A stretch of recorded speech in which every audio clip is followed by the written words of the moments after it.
It's International Women's Day week, and I'm here with Aleisha Neuman from Australia, well-known hockey umpire, and actually known as Skippy to a lot of your friends in the umpiring circles, aren't you, Aleisha? Yeah, a girl called Kelly Hudson may have kicked that one off at a tournament in South Africa once upon a time. And just for the just for people who aren't aware of little Skippy the kangaroo, it's the national symbol of your, well, it's one of the national symbols of your country, but it's fair to say you don't really run around the hockey pitch looking like a kangaroo, do you? No, I try not to. I think the comparison purely was Australian kangaroo.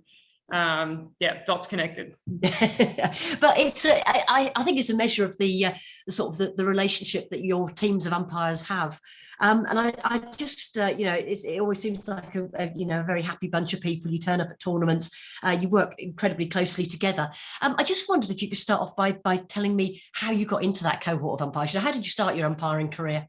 I grew up in Toowoomba, so a country town in Queensland in Australia. And our association was small enough that if you were in the under 15 age group, you umpired in the under 13 age group to sort of help out, and travelled along to a few state tournaments with the Toowoomba teams to help at that level. And then from there, received an email just into my inbox one night saying, oh, well, you've been recommended to go to a national 15s tournament. And it was probably at that point that I was kind of like, oh, so like this could be more than just helping out back at the association or at a state tournament, and progressed through there pretty quickly, and got my international badge in 2014 in South Africa. Brilliant. And did you, because obviously you're a player as well, at what point did you make the decision that it was going to be umpiring, not playing for you?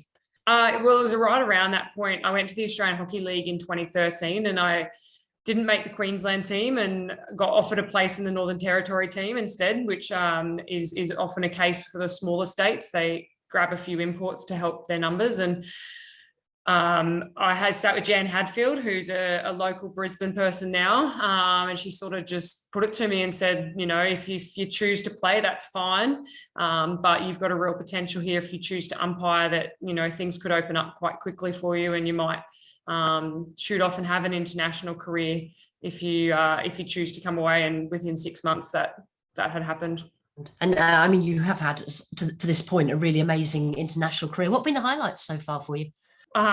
So many. I think 2019 umpiring, being the first female to officiate a top tier men's internationals, probably something that I always hold close to my heart, because once you're the first to do something, everyone else is always second, third, fourth, fifth. So I was really, really fortunate to have that opportunity, and to walk out with Adam, who's mentored me, and another Brisbane local, was equally as special to have him on the other side of the field. But I don't know, every game at the Olympics was amazing, amazing hockey, and amazing, and I felt privileged to be a part of all of those. So, the first day walking out with Ayana and in that first game, or even saying the Australian Hockey League final in 2015, which was Lisa Roach's last game, such an amazing Australian umpire to officiate with her in my first Australian League final and her last Australian League final.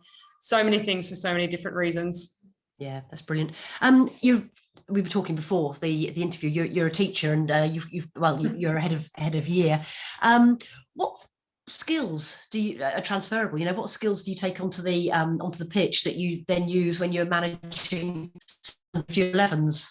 I often refer to managing players on a pitch as similar to managing players on the field is with the students in the classroom. You've got to set an expectation and a boundary, and then give a consequence for a small step over the boundary, or a bigger consequence if it's a larger step. But we're a very multicultural school community. I think we've got over 50% of our student body are either first or second generation, or are speaking a different dialect than English at home. So all of those skills around understanding different cultures and how different groups of people interact with each other are definitely all things that help when you're umpiring on a pitch with people who are coming from all over the world and different aspects, and may not be able to particularly communicate perfectly in English with you, but are still trying to communicate in some sense. Yeah, I mean, communication is such a huge part, isn't it? But in terms, you mentioned earlier about the being part of the first mixed gender umpiring team at international, which I watched that. It was great, and coach of the Netherlands, Jamie Mulders, said really we shouldn't be talking about it now because it should just be a case of, if you're good enough, you do it. Doesn't matter what your gender is. But I just wondered, from your point of view, what message do you think that has sent to young and aspiring umpires about the opportunities that are out there?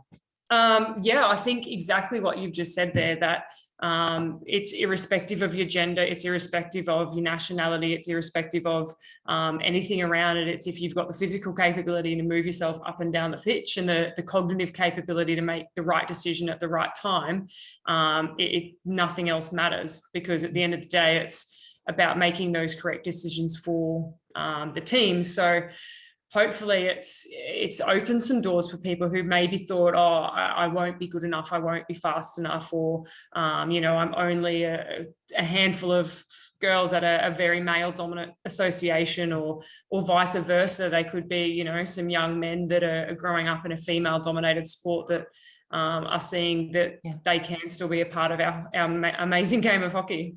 From your international travel and experience, what opportunities does participation in sport give you? Whether as a player, an umpire, or a coach?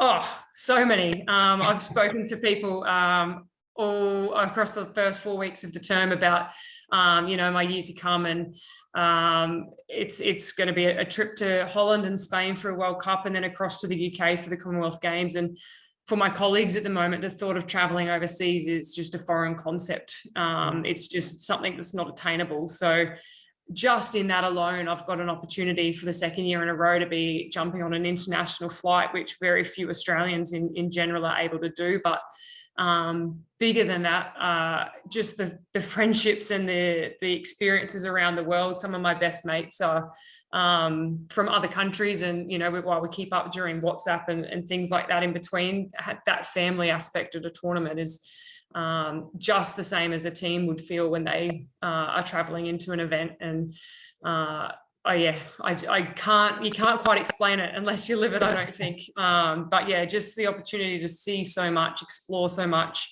learn so much that has now come back into my classroom as well. Brilliant. Well, thank you so much for spending the time talking to us, and good luck with all those events in the coming months. Fingers crossed that everything will go ahead. And personally, I shall see you in Birmingham, so that'll be great. But thank you very much for spending the time talking to us. Fantastic. No worries. Thank you.